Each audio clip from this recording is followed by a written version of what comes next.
Hey everybody, and welcome to another episode of the Replacement Level Podcast. I'm your host, Chris Phillips. Again, my colleague Rafal Neg-Nowinski is currently overseas on his gap year, so I haven't talked to him in a bit, but I'm sure he's doing okay. Kind of like to think that if I haven't heard from him, that's a good thing because everything's going well and he's busy and doesn't have time for me, which is awesome.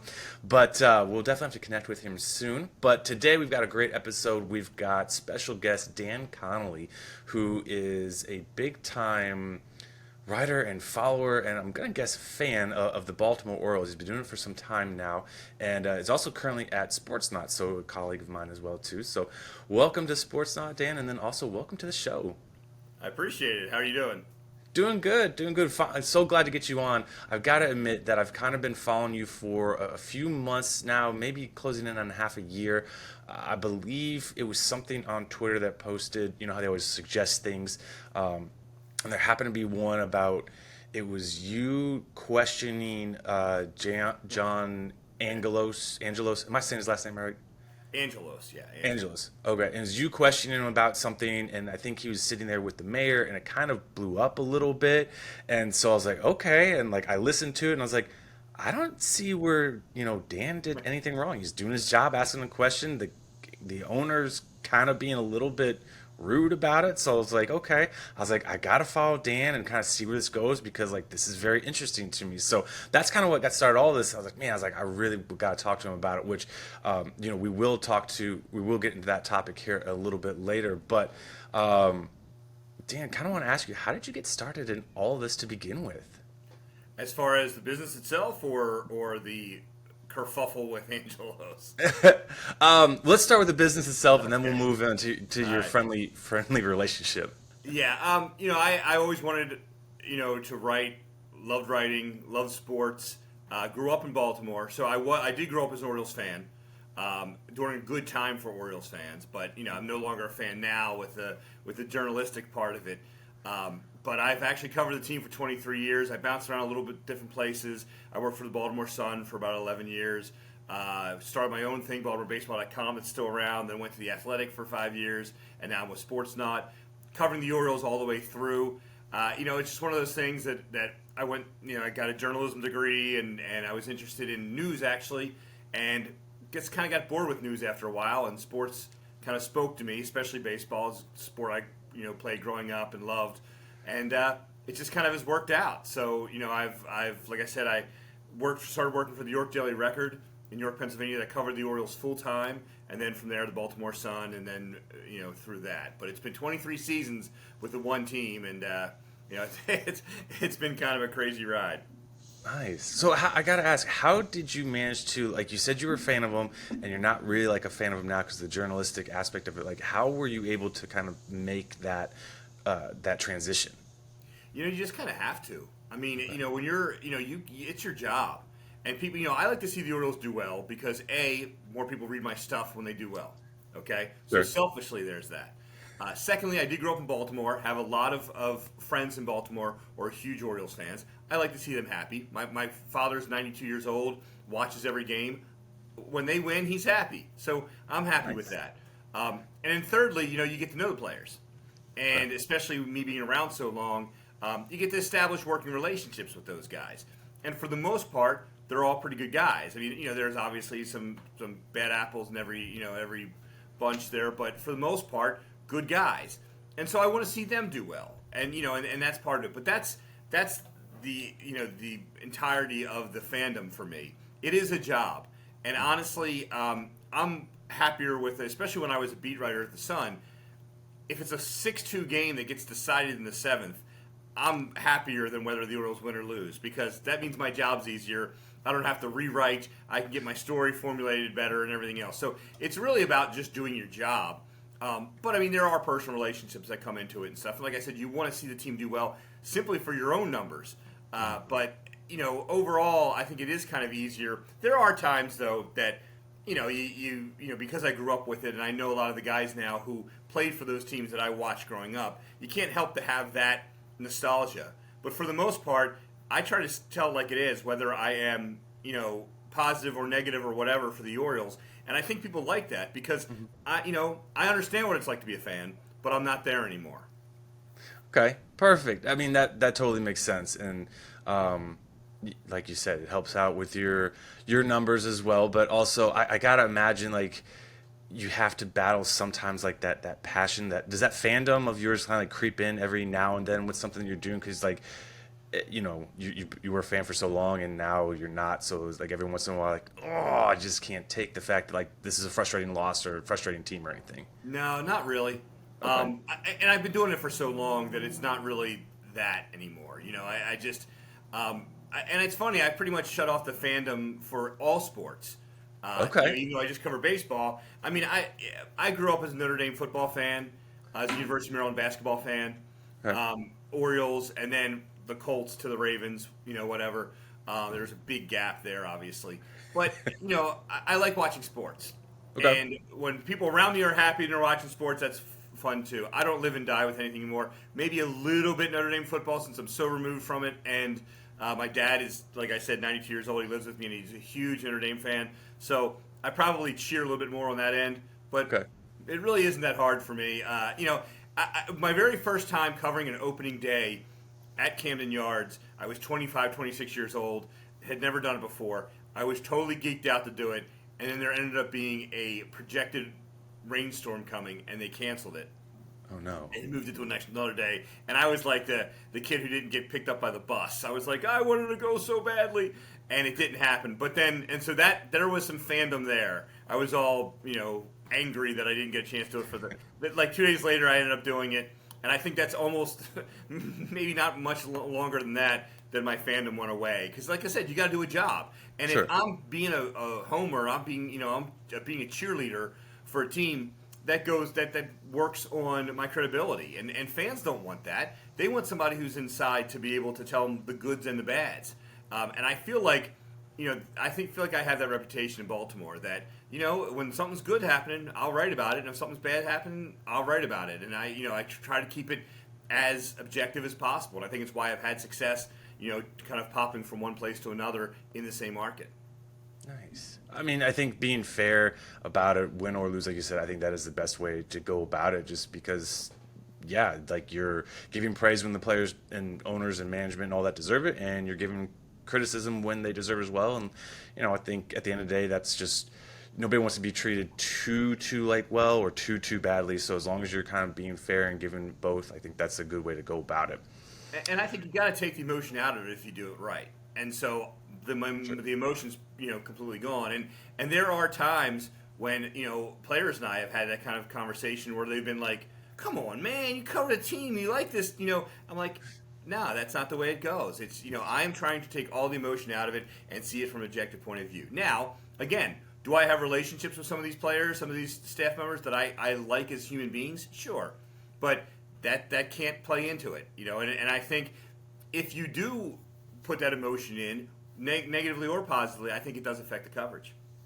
Okay, that's all good advice, and definitely for everybody out there who's wanting to get into this, I would strongly recommend listening to what Dan has to say here because it does make a lot of sense, and I think it would help anybody, who's wanting to get started or who's currently in it and wanting to grow. Just go ahead, Dan. Dan sounds like he's the master. He's the guru. So, all right, we got to move over to a little bit more of a serious topic here and talking about Baltimore Orioles owner John Angelos.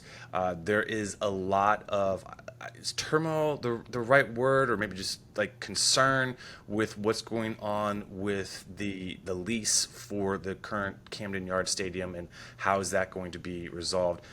Dan, like I said at the beginning of the show, I saw there was a little bit of a interaction between the two of you at one event. I believe that was where John famously said, I'll show you the books and come on down. And then I was like, okay, I really got to see this because I know he's not going to do it. But like, I still got to follow just to see if it comes through, comes true or not. So what can you tell everybody out there? What's the latest? What's going on? Is this going to be resolved or should there be real concern? I don't think there should be real concern because there is a December 31st deadline to sign an extension. I do not believe the Orioles are going anywhere for several reasons. One being Major League Baseball won't let them. I mean, they're not going to shutter Camden Yards, which is still, at 30 years of age, still one of the 4 or 5 best stadiums in baseball, arguably the best. They're not going to let that go. Secondly, the Maryland State Legislature put together a package for the Ravens and the Orioles, which are next door to each other, for $1.2 million in stadium renovations. $1.2 billion, $600 million on each end. And the Ravens have already signed their extension. So not only does Major League Baseball not want to see Camden Yards shuttered, but they have $600 million in bonds available for improvements to Camden Yards to make what is one of the best even better. And so they're not going anywhere. And John Angelos is from Baltimore, raised in Baltimore. You know, he takes it upon himself to kind of champion social issues in Baltimore. And so this is his platform, so he's not going anywhere. Or if he does sell, it would probably be to someone, you know, who knows they can't go anywhere because of what I've just talked about. Mm-hmm. But it's not his team to sell at this point. It's his father's and his mother's. His father had been the Orioles owner since 1993. He is incapacitated health-wise. He's not making any decisions. John is the one who is the CEO and chairman. And I had a interesting relationship with Peter Angelos, the father. And I have respect for him. There's certain things baseball-wise I don't, but as far as a man and some of the things that I know he's done and seen and the conversations we had over the years, I do have a respect for him. John has not grown into this job on a baseball end the way I think and many think he should. Put it that way. And he is trying to put together an entertainment district, almost similar to what the Battery is in Atlanta, around Camden Yards. And that's kind of what the holdup is here, because he wants more money. He wants $300 million more, reportedly, from the Maryland State Legislature to put this together and to make it an entertainment district.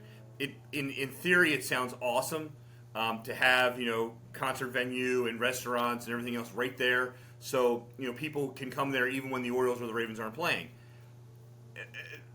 Realistically, that's going to be very difficult to do. They don't have the same kind of space that Atlanta had. Atlanta went out in the suburbs and basically, you know, had this whole group of the land and the ordinances and everything else, and it all came together for them.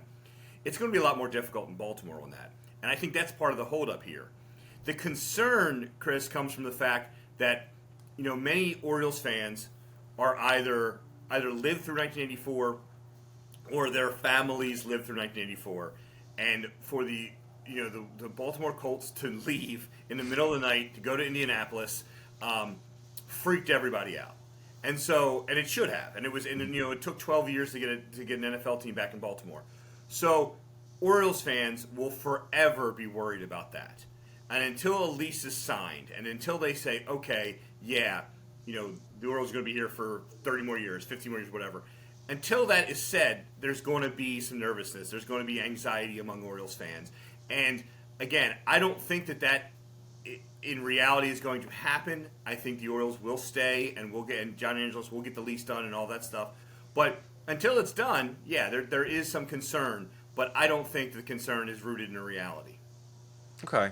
Well, I mean, that's good. Like you said, Baltimore's been there for a very long time. They are a good park. I totally different team, but like the situation with Oakland and everything, they're like, I don't want the A's to leave Oakland. Like, I remember the Oakland A's. I remember the Bash brothers and kind of like a lot of history with there. And like, sure, Vegas can offer more and there's the money, and I get that. I was like, I just feel like there needs to be a team in Oakland. Like, baseball will be missing something with them not being there. And so, same thing with Baltimore. Like, you said they're not going anywhere, which is great to hear. Hopefully this can get done soon, so it's like one less worry. And not only that, like, Baltimore's got a really good team. The Orioles are having a phenomenal season. Surprised everybody last year with their run, and they didn't quite make the playoffs, but you knew coming into this year that there's a really good chance that they were going to take the next step in the AL East and in the AL overall and make a playoff bid, and it looks like they're going to do that. They're currently the number one overall seed in the AL. Is Baltimore built well enough to win it all? That's a question I think no one can answer at this moment, because we just don't know what that pitching staff, that rotation, and the order of that rotation is going to be in the playoffs. It is a completely different game, a different animal when you get to the playoffs. And a lot of it is based on how strong your starting pitching is and how you can bridge to the back end of your bullpen. And the Orioles are a really interesting team. They're young for the most part. They play defense exceptionally well. They run exceptionally well. They love each other. I mean, it's a really tight clubhouse. A lot of these guys have come up together, maybe in kind of in two phases almost. But they've all played together for a long time. They really like each other. They have like a ridiculous, almost like I think it's like 40 wins now, comeback wins. Nice. They always seem to start off slow in a game, and then if it's 5-3 in the sixth or seventh, you have a pretty good chance that the Orioles might end up coming back and winning that game because they have a really good back end of the bullpen, or did anyway, and we'll get to that a little bit later.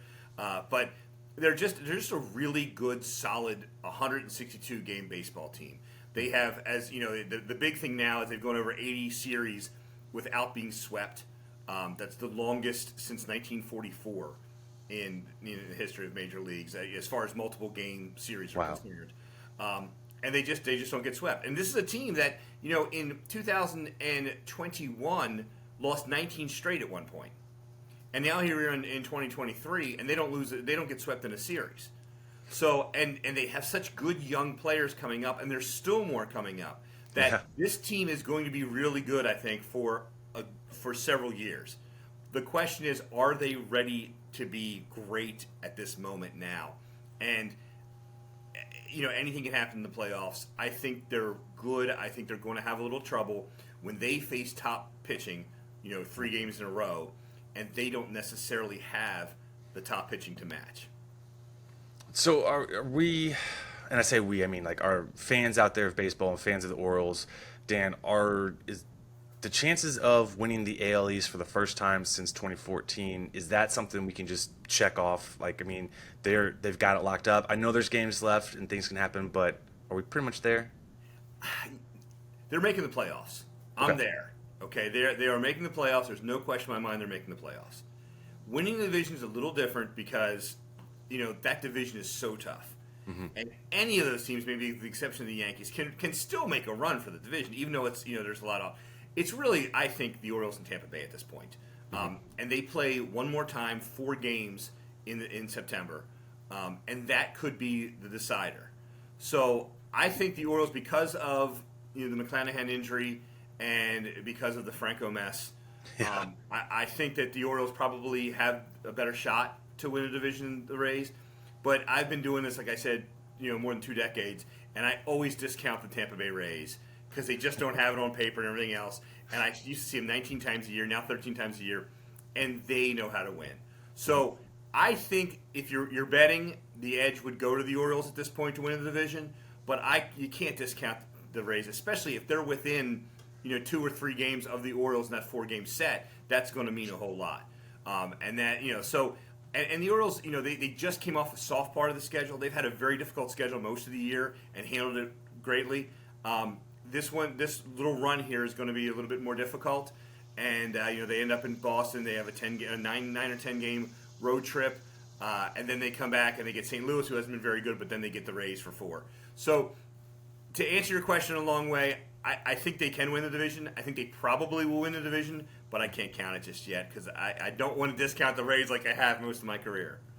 All right, and that's fair. I mean, the Rays, like you said, they're kind of a pesky team. They don't have you can point to like, oh yeah, that's the thing, or that's the guy or guys.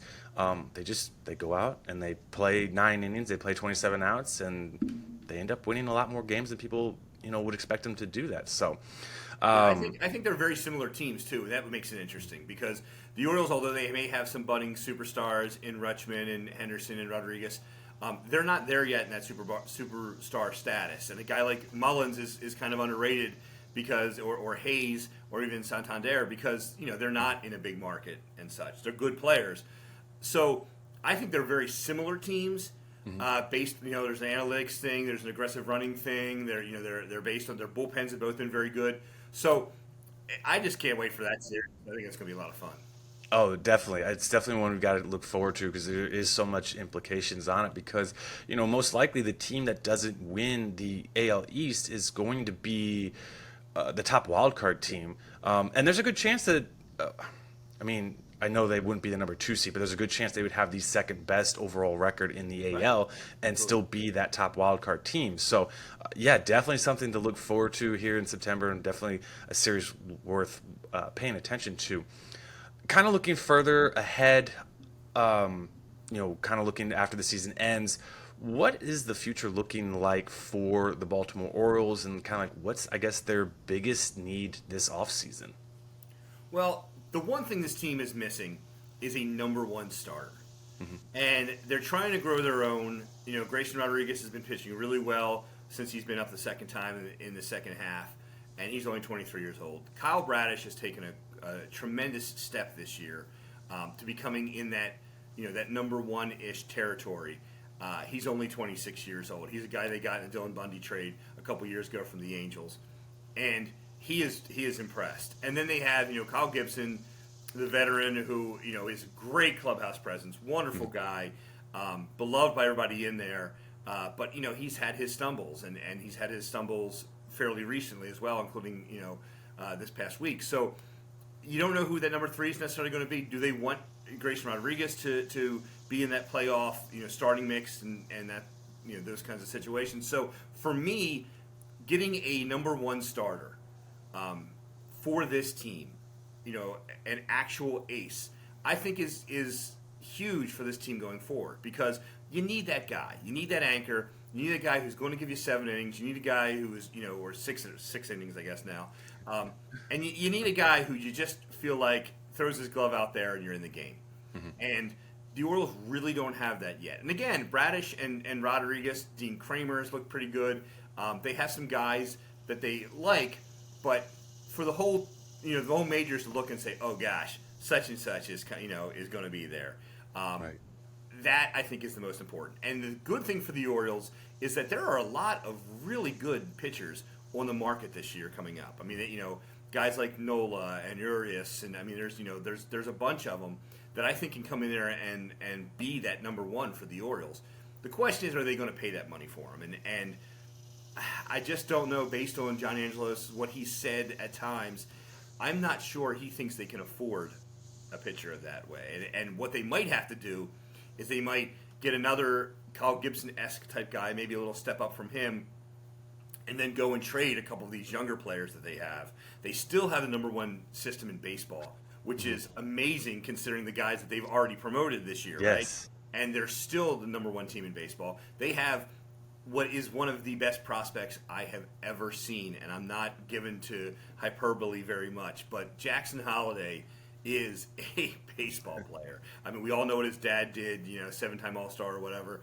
And this kid looks like he's about 12 years old, and he just plays. He has just torn it up every level he's been at. He's at Double-A at 19, and he is going to be a very, very good baseball player. So they have a lot of depth that they can trade from in the minor league system to help somebody else's system and bring in a number one or a number two kind of guy. So that is what they're going to try to do in the offseason, I think, more so than even free agency. But if they feel they can do it, maybe they'll go after one of the top free agents as well. If you had to make a bold prediction here for the Orioles to go ahead and get that number one guy, do you think they're going to do that via free agency and giving out the money in the contract, or do you think they're going to get that done by having to trade from that farm system? I think the latter, simply because the way John Angelos speaks, he cries poor all the time, and that they don't have the money for these big contracts. And that is, he got himself in hot water recently in a New York Times article where he basically kind of said that we may not be able to keep some of these young players once they get expensive, like the Rutschmans and the Hendersons and such. He didn't name them specifically. He didn't say that he wouldn't, but he basically said that would be really challenging for their economic situation to spend that kind of money on one player. So that doesn't look good. Yeah. So because of that, I think it probably would go the trade way. And if they could get somebody who is, in their second or third year and still has some arbitration and stuff left, I think that would be the way they would like to go. So my guess is that way. And, they have a kid named Joey Ortiz who they took in the 4th round in 2019 who's batting .300 in AAA, and he is known as a glove-first guy, okay? He can run a little. He's a tremendous defensive shortstop, and he's hitting the heck out of the ball in the minors, has the last 2 years, and they can't find a place for him. Because, they have Gunnar Henderson playing shortstop, and they have Jorge Mateo, who they don't want to let go of because he brings so much. And, and now Jordan Westberg is up, and Jackson Holliday's banging on the door at shortstop. So, that's a guy that other teams would love to have, and, they don't have a spot for him right now. So, I think they'll probably, trade some of those guys to get themselves something, in the pitching market. And that's kind of what Mike Elias did. I mean, he didn't sign a top 5 round pitcher through the draft in his first 4 drafts until this year. It was all about hitters, and those hitters, for the most part, are making noise in the minors or now in the majors. So he's got the hitting now. He's got the position players. He's got shortstop, center field, corner outfields all locked up. Now it's a matter of if they can get pitching out of it. Yeah. Well, I know there's a team out in the Pacific Northwest who has next year potentially having like 8 starting pitchers out there. Granted, not all 8 are aces, frontline guys, but maybe Baltimore and Seattle can get together, swap a couple players, make things work out for both teams. We'll have to see, but just that's a team off the top of my head that I think of that has a lot of starting pitching depth that could be a good match. The Marlins are another team that have been knocked around a little bit as well as having some young pitching that has some upside. I think Seattle and the Marlins both are teams that the Orioles will talk to, simply because they have what each other needs. So I think that's something to keep in mind. Yeah. We got to talk about kind of going back a little bit here, like going towards like securing the division and the playoffs and everything like that. Felix Bautista went down with an injury. How big of a blow is that to Baltimore's overall success at the end of the season, in winning a World Series? It's a huge blow. And they still haven't said exactly what the severity is, except it's an injury to his UCL. And that almost always means Tommy John surgery, which would mean a year. We're going to find out soon, and because they haven't told us exactly, and it's been several days now, it was Friday when he left the mound, it seems like it's heading down that Tommy John path. It'll surprise no one if that's the case. Sure. And the good news for the Orioles is that Yennier Cano has come out of nowhere. He's been probably the best or one of the best setup men in baseball. He made the All-Star team. He is nasty, and he can move into that 9th spot. And even though he won't be as electric and as slam dunk as Bautista has been, he's still pretty good. He still should be pretty good in that role. The problem then is that more guys got to step up into that 8th role, and then the guys into the 7th inning that were in the 5th or 6th inning. So it really does disrupt, to me, what the bullpen is going to look like for these next 4+ weeks, maybe 6 weeks or whatever. And that's an issue because the Orioles have had a little bit of trouble going from their starters to the back end of the bullpen. And now that's going to be obviously a little thinner without Bautista. And Bautista has been pretty much automatic for the most part. And the Cano-Bautista combo has been terrific. Yeah. So that's going to be a difficulty. In fact, I was saying with the exception of maybe Rutschman, because he's kind of already the captain of this team in a sense, with the exception of him, Bautista is probably the biggest blow for the Orioles if they were to lose somebody. And again, Rutschman's not really replaceable in both how he handles a team in a game, and and he's obviously a good hitter as well. But Bautista just makes you think that they're going to come back or at least hold leads. And so that's going to be tough. And I think that is going to be the thing we need to watch. And that may be the biggest difference between whether they do win the division and if they don't. Perfect. Awesome. Yeah, it's unfortunate it happened when it did and everything, because you don't want to have those kind of injuries happen, especially like after the trade deadline. You if it happens before, maybe you can go out and get a closer like David Bednar from Pittsburgh if the Pirates wanted to deal him. But now at this point, like you said, you're kind of having to move guys up and trying to hope a little bit that some of the other guys can step into those roles and continue to success. So will be worth watching for sure. But Dan, what can you share with the fans that you're coming up with next? Like, what do they have to look forward to and get excited about? Both, not just like with the Baltimore Orioles, who are an exciting team, but like with your own work. Here's a little time for you to kind of self-promote, really.